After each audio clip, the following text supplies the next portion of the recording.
राधे श्याम श्री राम जय राम कृष्णा राम राम। श्री गणेशाय नमः। श्री सीतारामाभ्यां नमः। श्री हनुमते नमः। श्री उमापते नमः। श्री गुरुवे नमः। सब संतन की जय जय। जय जय सीताराम राधे श्याम।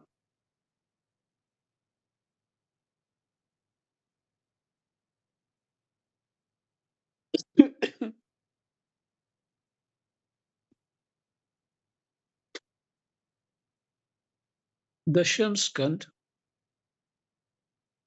ये 49वां अध्याय चल रहा है। श्लोक नंबर 16 तक पाठ कर लिया था। और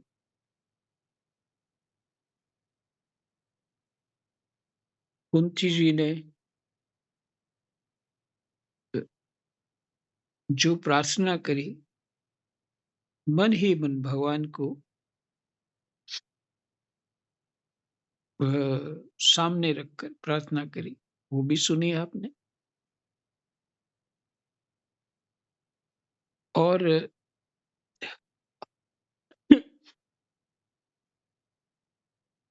भगवान कृष्ण ने भेजा था अक्रूर जी को कि तुम जाके देख के आओ, हस्तिनापुर का क्या समाचार है, पांडवों का क्या समाचार। तो कई महीने रह करके उन्होंने सब पता लगा लिया और देखा कि पांडव जो हैं वो कौरवों के द्वारा सताए जा रहे, और कई बार विष इत्यादि और उनके मृत्यु की प्रयास किए गए। ये सब समझ लिया। तो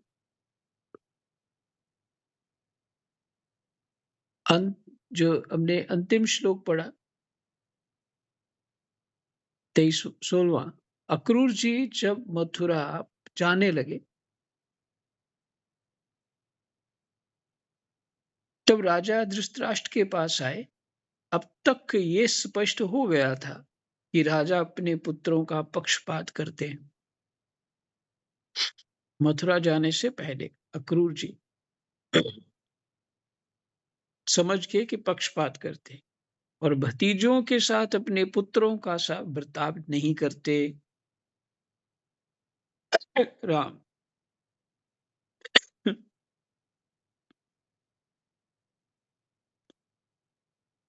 और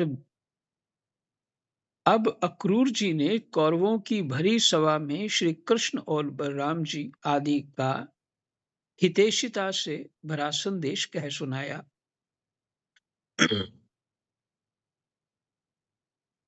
भगवान का क्या उपदेश माने संदेश था जो कौरवों का हित करने वाला था। वो क्या था? अक्रूर जी ने कहा, महाराज धृतराष्ट्र जी, आप कुरुवंशियों की उज्जवल कीर्ति को और भी बढ़ाइए। कृष्णाय वासुदेवाय हरे परमात्मने प्रणत क्लेशनाशाय गोविंदाय नमः।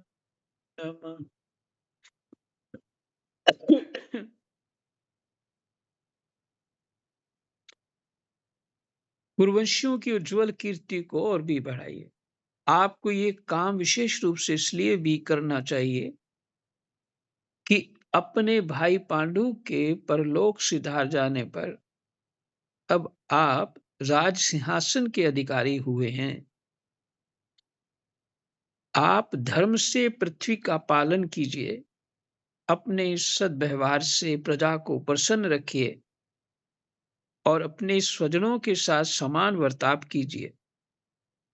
ऐसा करने से ही आपको लोक में यश और परलोक में सद्गति प्राप्त होगी। यदि आप इसके विपरीत आचरण करेंगे, तो इस लोक में आपकी निंदा होगी और मरने के बाद आपको नरक में जाना पड़ेगा। इसलिए अपने पुत्रों और पांडवों के साथ समानता का बर्ताव कीजिए। आप जानते ही हैं कि इस संसार में कभी कहीं कोई किसी के साथ सदा नहीं रह सकता। जिनसे जुड़े हुए हैं, उनसे एक दिन बिछुड़ना पड़ेगा ही। राजन, यह बात अपने शरीर के लिए भी 16 आने सत्य है। फिर स्त्री, पुत्र, धन आदि को छोड़कर जाना पड़ेगा।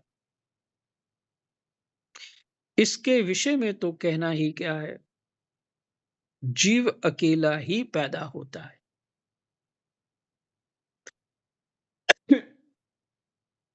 हम्म, फिर स्त्री, पुत्र, धन आदि को छोड़कर जाना पड़ेगा। और ये तो सत्य बात है। तो फिर तुम इतनी ये जो मोहवश जो अपने पुत्रों को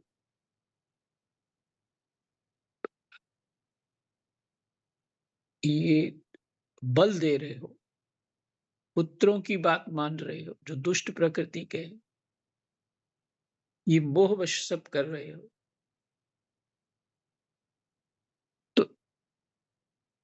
तो शरीर तो तुमने छोड़ना ही है, लेकिन तुम्हारा कर्म साथ रहेगा। ये भाव है। इसके विषय में तो कहना ही क्या है। जीव अकेला ही पैदा होता है और अकेला ही मरकर जाता है। अपनी करनी धरनी का पाप पुण्य का फल भी अकेला ही भुगतता है। जिन स्त्री पुत्रों को हम अपना समझते हैं, वे तो हम तुम्हारे अपने हैं। जिन स्त्री पुत्रों को हम अपना समझते हैं, पीछे अक्रूर जी की जो डुबकी लगाते हुए भगवान से जो स्तुति करी थी, वो ज्ञानमयी है पूर्ण रूप से। और जो अक्रूर जी ऐसे महापुरुष हैं, अब ये उनको उपदेश कर रहे हैं धृतराष्ट्र को। जिन स्त्री पुत्रों को हम अपना समझते हैं, वे तो हम तुम्हारे अपने हैं। वे तो हम तुम्हारे अपने हैं, हमारा भरण पोषण करना तुम्हारा धर्म है।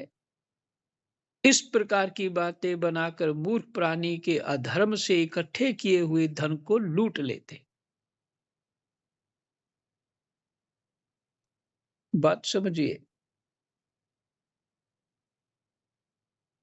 शंकराचार्य क्या कह रहे हैं कि जिस तरह साधक के लिए जी,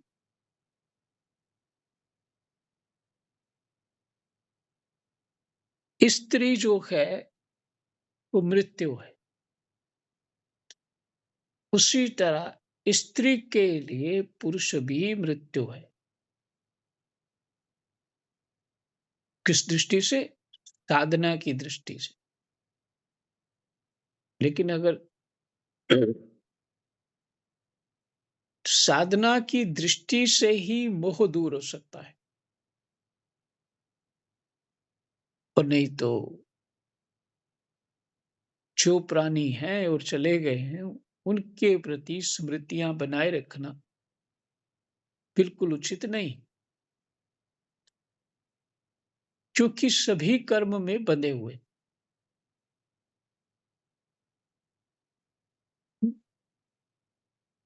मरना है तो अकेले मरोगे, जीना है जन्म लेना है तो अकेले जन्म लेना पड़ेगा।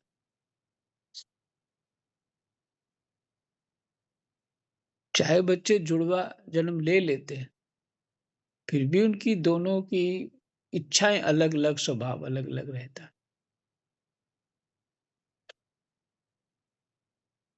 इसलिए वो कह रहे हैं, जिन स्त्री पुत्रों को हम अपना समझते हैं, वे तो हम तुम्हारे अपने हैं, ऐसा कहते हैं। हमारा भरण-पोषण करना तुम्हारा धर्म है। हुँ, ऐसा मानते हैं, ऐसा बोलते हैं।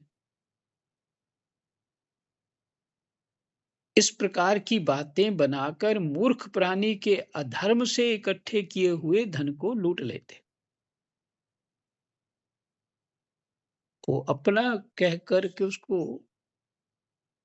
वो मूर्ख बन जाता है और उसका धन लूट लेते हैं। वो भी कौन-सा धन? अधर्म से।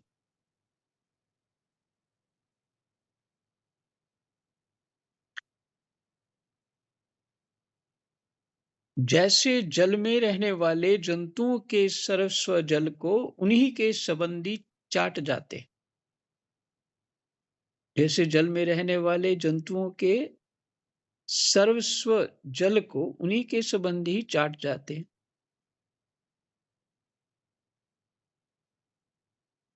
यह मूर्ख जीव जिन्हें अपना समझकर अधर्म करके भी पालता पोसता है, वे ही प्राण, धन और पुत्र आदि इस जीव को असंतुष्ट छोड़कर ही चले जाते हैं।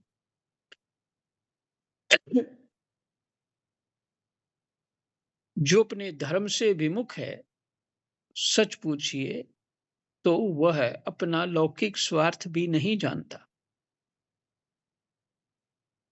जो अपने धर्म से विमुख है। ये चर्चा किसकी? ये ध्यान रहना चाहिए। चर्चा हो रही है, अक्रूर जी धृतराष्ट्र को सुना रहे हैं। तो क्या धृतराष्ट्र सुधर गया? नहीं सुधरेगा।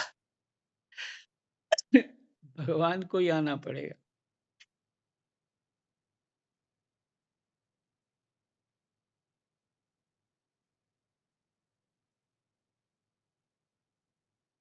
ये मूर्ख जीव जिन्हें अपना समझकर अधर्म करके भी पालता पोसता है, अधर्म करके भी पालता पोसता है, वे ही प्राण, धन और पुत्र आदि इस जीव को असंतुष्ट छोड़कर ही चले जाते हैं।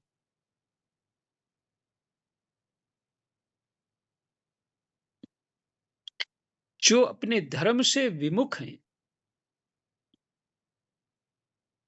सच पूछिए तो वह अपना लौकिक स्वार्थ भी नहीं जानता। जो अपने धर्म से विमुख है, माने धर्म नहीं करता।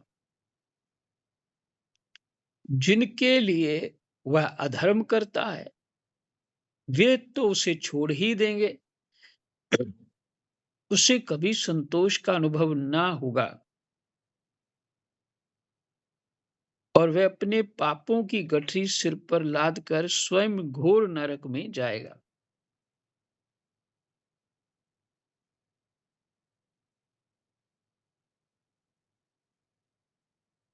इसलिए महाराज, यह बात समझ लीजिए कि ये दुनिया 4 दिन की चांदनी है।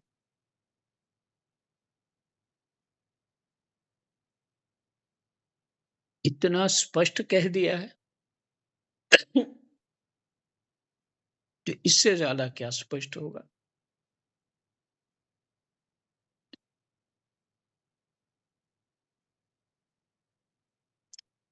वह अपने पापों की गठरी सिर पर लाद कर स्वयं घोर नरक में जाएगा। इसलिए महाराज, ये बात समझ लीजिए कि यह दुनिया 4 दिन की चांदनी है, सपने का खिलवाड़ है। दुनिया एक सपना है, जादू का तमाशा है। और हे मनोराज्य मात्र, राम राम, और है मनोराज्य मात्र, सिर्फ मन की कल्पना है।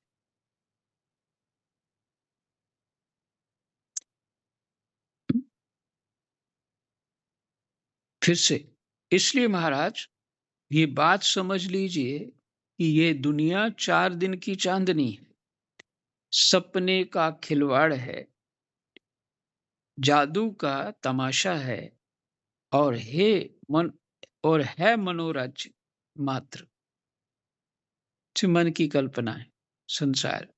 आप अपने प्रयत्न से, अपनी शक्ति से चित्त को रोकिए, ममतावश पक्षपात ना कीजिए, ममतावश पक्षपात ना कीजिए। आप समर्थ हैं, समत्व में स्थित हो जाइए और इस संसार की ओर से उपराम शांत हो जाइए।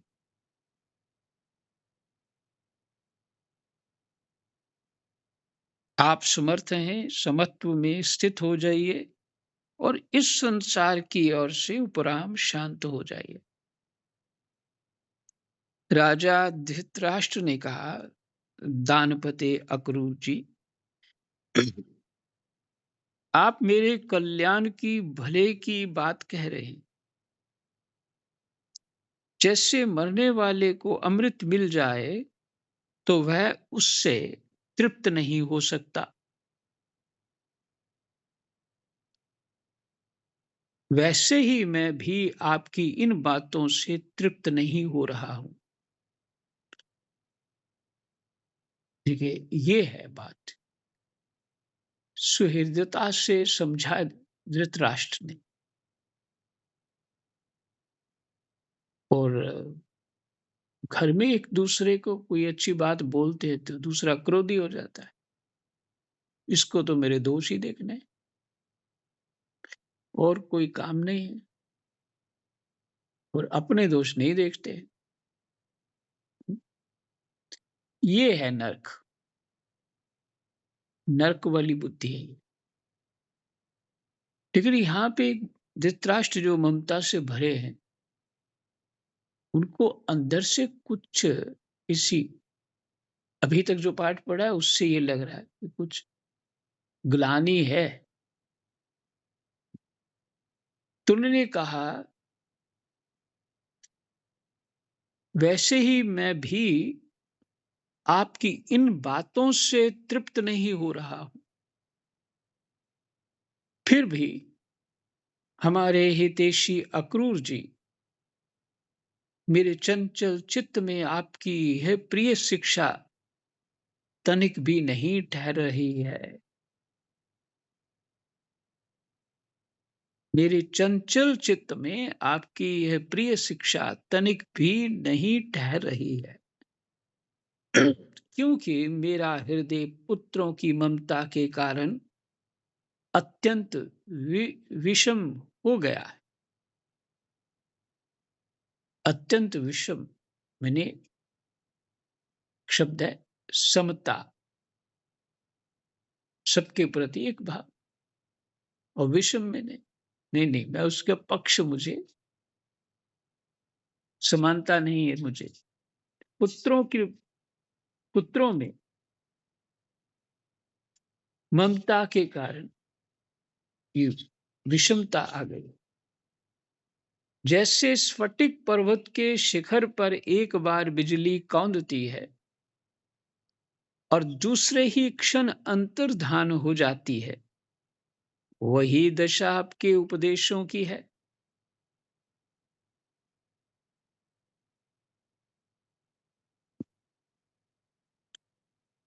ये कहते, आपने जो कह रहे हैं मुझे तो प्रकाश हुआ, उस बात को समझ तो आए, लेकिन वो फिर से देखिए ना, वो ममता।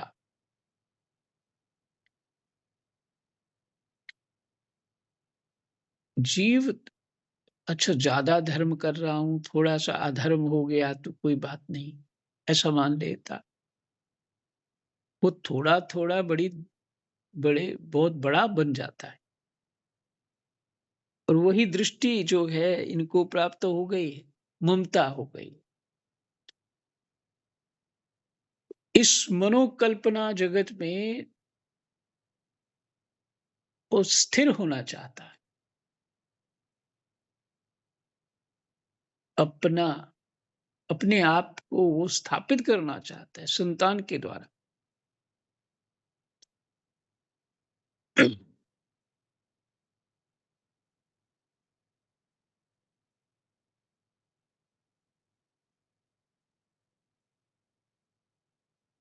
अक्रूर जी, सुना है कि सर्वशक्तिमान भगवान पृथ्वी का भार उतारने के लिए यदुकुल में अवतीर्ण हुए हैं। ऐसा कौन पुरुष है जो उनके विधान में उलटफेर कर सके? उनकी जैसी इच्छा होगी वही होगा।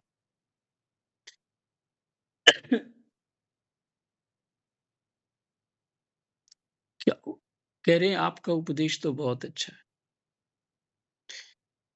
समस्या है कि समझ के भी मेरे हृदय में ठहर नहीं रहा।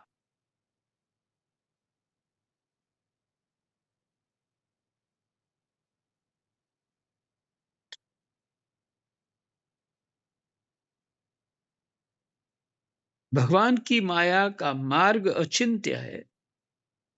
उसी माया के द्वारा इस संसार की सृष्टि करके वे इसमें प्रवेश करते हैं।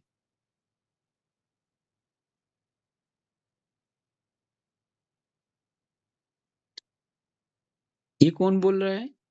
ये अब बोल रहे हैं धृतराष्ट्र। भगवान की माया का मार्ग अचिंत्य है।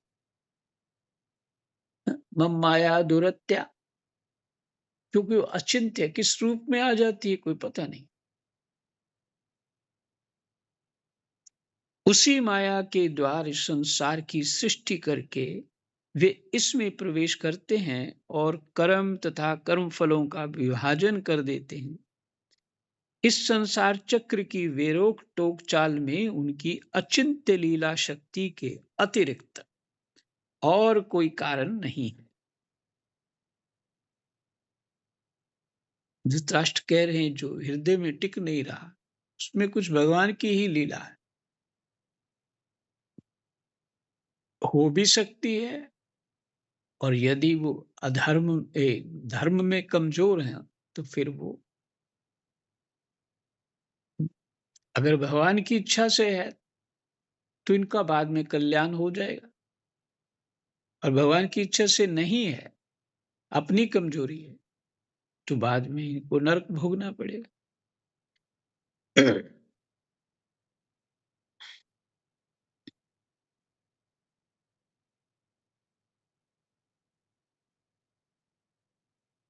इस संसार चक्र की वेरोक टोक चाल में उनकी अचिंत्य लीला शक्ति के अतिरिक्त और कोई कारण नहीं है।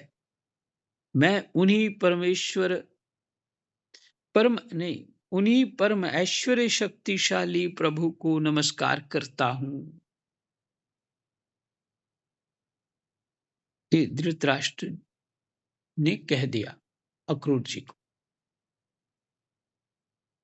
उत्तर तो बहुत सही है,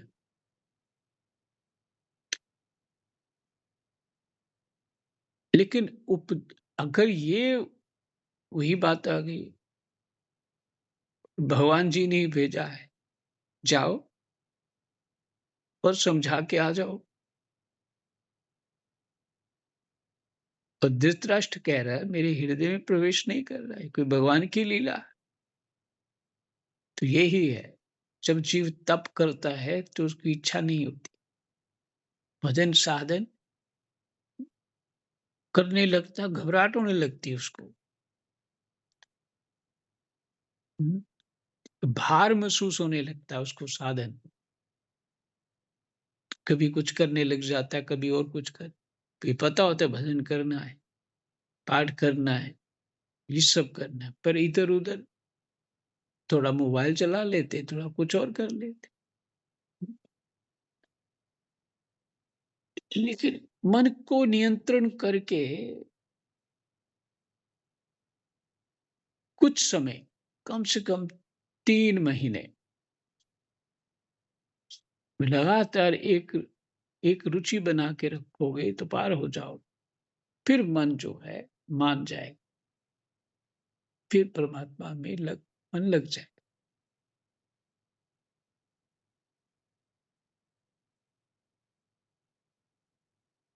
तो इससे ये सिद्ध होता है कि जो धृतराष्ट्र हैं, वो जो ममता की कमजोरी बनी हुई है, उसको छिपा रहे। श्री सुखदेव जी कहते हैं, इस प्रकार अक्रूर जी महाराज धृतराष्ट्र का अभिप्राय जानकर और कुरुवंशी स्वजन संबंधियों से प्रेम पूर्वक अनुमति लेकर मथुरा लौट आए। परीक्षित उन्होंने वहां भगवान श्री कृष्ण और बलराम जी के सामने धृतराष्ट्र का वह सारा व्यवहार बर्ताव जो वे पांडवों के साथ करते थे, यह सुनाया, क्योंकि उनको हस्तिनापुर भेजने का वास्तव में उद्देश्य भी यही था।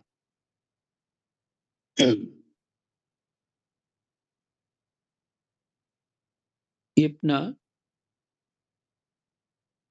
49वां जो है, 49वां है, 49वां अध्याय है, वो पूरा। तो और इसी के साथ हमारा 10वीं स्कंद पूर्वार्ध समाप्त हो गया। हरि ओम तत्सत। कृष्णाय वासुदेवाय हरये परमात्मने प्रणतः क्लेशनाशाय गोविन्दाय नमो नमः। जय जय।